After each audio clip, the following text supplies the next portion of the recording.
हमें वेट दिखाया जाता है जो हाई प्रीस्ट के साथ टेंपल से यहाँ आया था। वो कहता है क्या ये कल स्पीच देंगे, क्योंकि लोगों को तो नहीं पता ये रिलियाना से मिलने आए थे। तो वो कहता है हम लोग यहाँ कौन सा घूमने फिरने के लिए आए हैं, तो मैं उनसे शेड्यूल डिस्कस कर लेता हूँ। तो वो कहता है योर होलीनेस, लेकिन जब वो दरवाज़ा खोलता है तो रुक जाता है, क्योंकि हिका वो वहाँ बालकनी में बैठा हुआ था बड़े आराम से और हंस रहा था। वो कहता है आप यहाँ पे अकेले बैठ के क्यों हंस रहे हैं।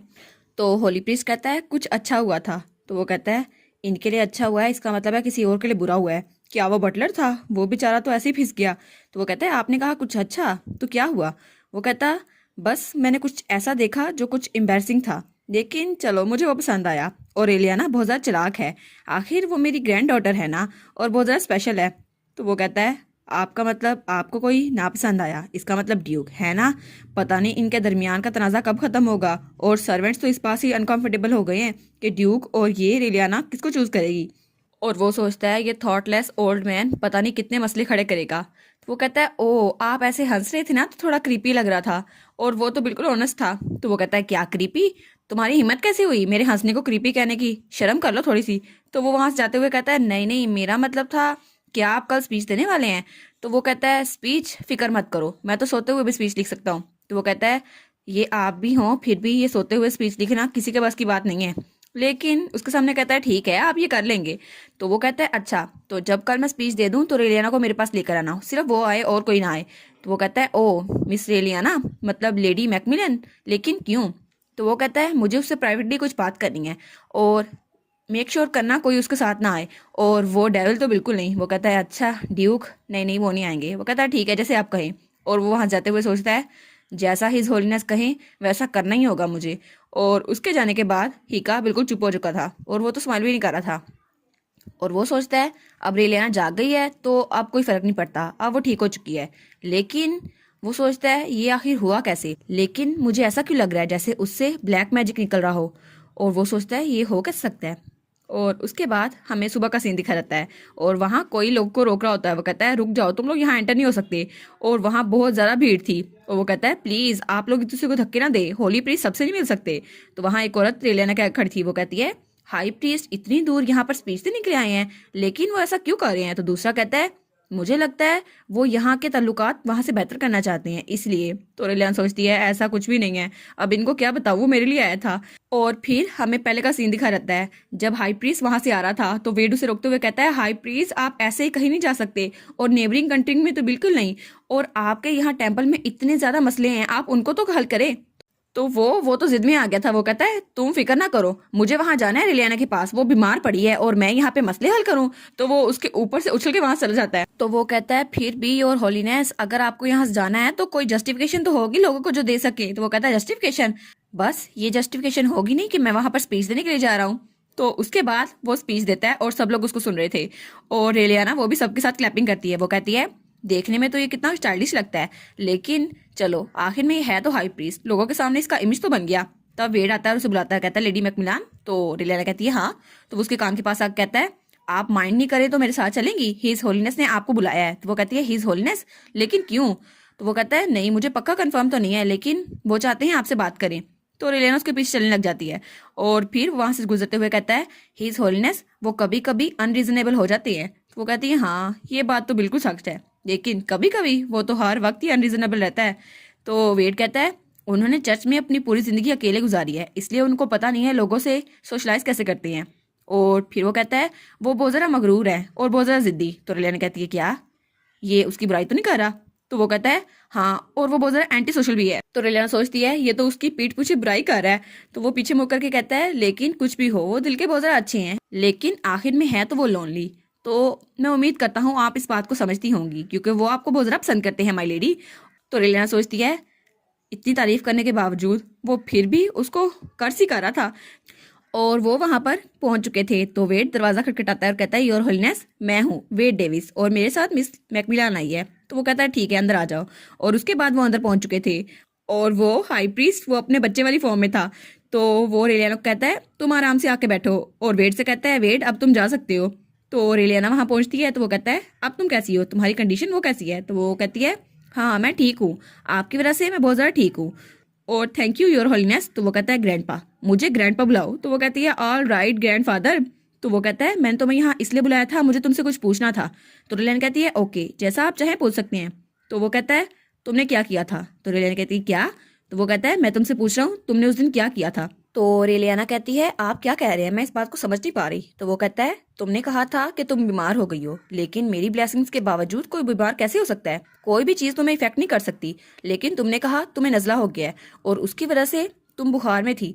लेकिन कोई भी नॉर्मली इंसान अगर मुझसे ब्लेस हो जाए उसको कोई बीमारी नहीं हो सकती। फिर भी तुम इतनी ज़्यादा बीमार थी, ऐसा लग रहा था तुम्हारी बॉडी से एनर्जी बाहर निकल रही है।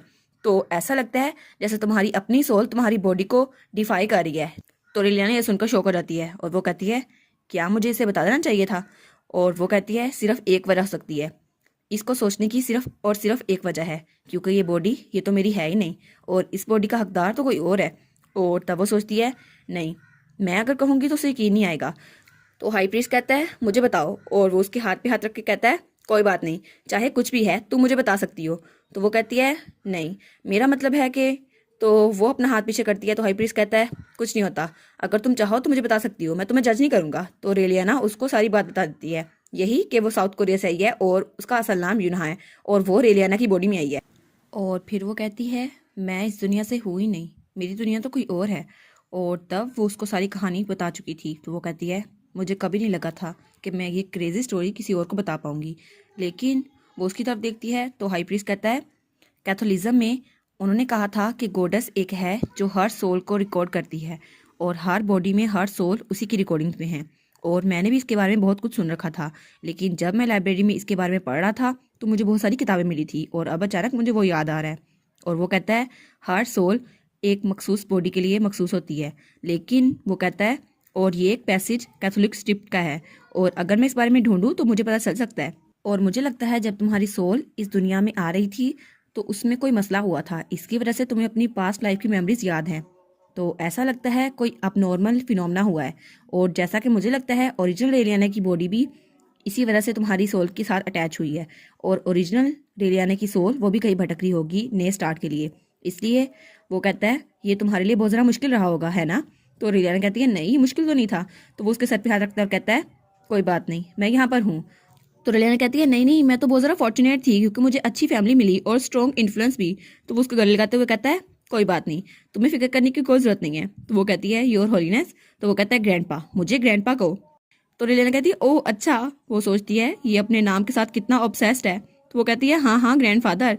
और तभी दरवाजे पे दस्तक होती है और वहां से कोई अंदर आता है। वो कहता है योर होलीनेस एक्सक्यूज मी, लेकिन वो था नोआ। और जब वो रेलियाना और हाई प्रीस्ट को देखता है तो वो उसके तो एक्सप्रेशन बदल गए थे, वो जेलस हो रहा था। तो हाई प्रीस्ट कहता है क्या मुझे ऐसे क्या घूर रहे हो, रेलियाना और मैं कोई अहम बात कर रहे हैं इसलिए दफा हो रहे हो यहाँ से। तो वो कहता है अच्छा तो ये बात है। और वो आगे आता है और रेलियाना को उससे खींच लेता है और फिर रेलियाना को उठा लेता है। तो रेलियाना कहती है क्या ये क्या हुआ, क्या ये पागल हो गया है? और हाई प्रीस्ट कहता है क्या ये क्या कर रहे हो तुम? तो वो कहता है आपने कहा था ना मैं चला जाऊँ यहाँ से। तो वो कहता है ठीक है तो अब मैं चला जाता हूँ। और रेलियाना को लेकर वो जा चुका था। तो हाई प्रीस्ट सोचता है ये बच्चा, इसके पास तो मैनर्स है ही नहीं।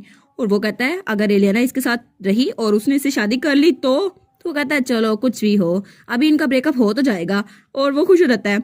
और नोवा रेलियाना को लेकर हाईवे से गुजरा था और रेलियाना ने अपनी आंखें ढांप ली थी। वो कहती है ये कितना ज्यादा एम्बेरसिंग है। और पीछे से हाई प्रीस्ट सोचता है चलो कोई भी रीजन हो, चाहे किसी भी वजह से उसने एंगेजमेंट की हो, लेकिन ऐसा लगता है उसका टाइम खत्म हो गया है। और हाई प्रीस्ट खुश होते हुए सोचता है चलो रेलियाना ने मुझसे वादा किया था आज हम लोग नाइट मार्केट में जाएंगे, तब तो बड़ा मजा आएगा, उस नोवा को दफा करो। और दूसरी तरफ नोवा रेलियाना को लेकर बाहर आ गया था और रेलियाना कहती है अब आप मुझे नीचे उतारेंगे या नहीं? तो वो चुप करके उसे नीचे उतार देता है। और रेलियाना वो नीचे उतर के सोचती है कितना ज्यादा ऑकवर्ड है, मुझे तो कितना ज्यादा ऑकवर्ड लग रहा है। अभी मैंने इसको डंप किया था कल और देखो फिर मेरे सामने आ गया, कितना ज्यादा एम्बेरसिंग है, क्या अब मुझे इसके साथ रहना पड़ेगा? तो तब वो गहरी सांस लेती है और वो कहती है प्लीज फ्यूचर में ऐसे काम मत कीजिएगा। तो वो कहता है ऐसे काम, कैसे काम? तो वो कहती है हाँ हाँ ऐसे काम, जैसे मुझे ऐसे उठा के कहीं भी ले जाना। तो वो कहता है नहीं मैं तो नहीं चाहता, मैं तो ऐसा करूंगा। तो वो कहती है क्या, लेकिन क्यों? तो वो कहता है मैं आपका फियांसी हूँ। तो वो कहती है लेकिन ये तो बस दूसरों को दिखाने के लिए था ना, हम कौन सा असल में मंगेतर हैं? तो नोवा कहता है लेकिन आप अपने फियांसे के सामने दूसरों को गले कैसे लगा सकती हैं? तो वो कहती है हे तुम तो ऐसे बात करे जैसे मैं तुम पे चीट करके आई हूँ, वैसे भी उसने पहले मुझे गले लगाया था। तो वो कहता है एग्जैक्टली आप मुझ पे चीट करके आई हैं। तो रेलिना कहती है वो छोटा सा बच्चा था और वैसे भी मुझे ब्लेम करने से पहले अपना बिहेवियर तो देखना था। तो नोवा कहता है मैंने क्या किया? तो वो बड़ा इनोसेंट लग रहा था। तो रेलिना कहती है क्या इसको कुछ भी याद नहीं? लेकिन वो कहती है आपने उस वक्त मेरी कमजोरी का फायदा उठाया, मैं बीमार थी और आपने और पास से गुजरते लोग भी उनको देखकर रुक गए थे। तो रेलियाना बहुत ज़्यादा चीख रही थी। तो नोवा वो स्माइल करता है। तो रेलियाना कहती है क्या अब आप स्माइल क्यों कर रहे हैं? अब आपको क्या फ़र्क पड़ता है? और वो कहता है अब ये ऑकवर्ड नहीं रहा है ना? तो रेलियाना कहती है क्या? तो वो कहता है आप थोड़ी देर पहले बहुत ज़रा ऑकवर्ड हो गई थी, लेकिन अब आप एम्बेरस भी नहीं है और ऑकवर्ड भी नहीं है। तो रेलियाना कहती है हाँ ये बात तो है। तो तब वो अपना कोट उतारता है और उसको पहना देता है। वो कहता है आप तो कोई हिंट भी नहीं ले रही थी और आई कांटेक्ट को अवॉइड कर रही थी, और अगर ऐसे ही चलता रहा। और तब उसके करीब वो कहता है तो मुझे आगे से कोई भी चांस लेने का मौका नहीं मिलेगा। तो रेलियाना वो दूसरी तरफ देखती है और सोचती है तो ये मुझसे फ्लर्ट कर रहा है, लेकिन ये कहाँ जाएगा? आखिर में मैं तो असल हीरोइन हूँ भी नहीं। तो वो कहता है यहाँ बहुत ज़्यादा ठंड हो गई है तो आप इसे पहने रखें। तो रेलियाना कहती है नहीं, नो थैंक्स, मुझे ठंड नहीं लग रही, और वो कोट उतार कर वापस नोआ को दे देती है। तो नोआ कहता है क्या आपको इस बात से नफरत है कि मैं आपका ध्यान रखूं? तो वो कहती है हाँ। तो नोआ वो अपनी घड़ी निकालता है और कहता है यही बात है, अच्छा ठीक है। तो फिर वो घड़ी बंद करता है और अपना हाथ आगे बढ़ाता है और कहता है चलें चलते हैं, हिज होलीनेस आपका इंतजार कर रहे होंगे। तो रेलेना उसके हाथ को देखती है और फिर उसके हाथ को थामे बगैर वहां से चल जाती है। वो कहती है मैं खुद जा सकती हूँ। तो नोवा वो अपने हाथ को देखता है जिसको रेलियाना ने नहीं थामा था, और फिर वो अपनी मुट्ठी बंद कर लेता है और उसके बाद वो रेलियाना को वहां से जाते हुए देखता है। और इसी के साथ ये वाला पार्ट यहाँ पर ख़त्म। तो आप लोग बताइएगा आपको ये पार्ट कैसा लगा। प्लीज़ लाइक करिएगा, कमेंट करिएगा और शेयर करिएगा। और जो न्यू व्यूवर्स हैं काइंडली वो चैनल को सब्सक्राइब कर दें। और पिछली वीडियोस का लिंक आपकी स्क्रीन पर नज़र आ रहा होगा तो काइंडली उनको भी चेकआउट कर लें। Thank you so much.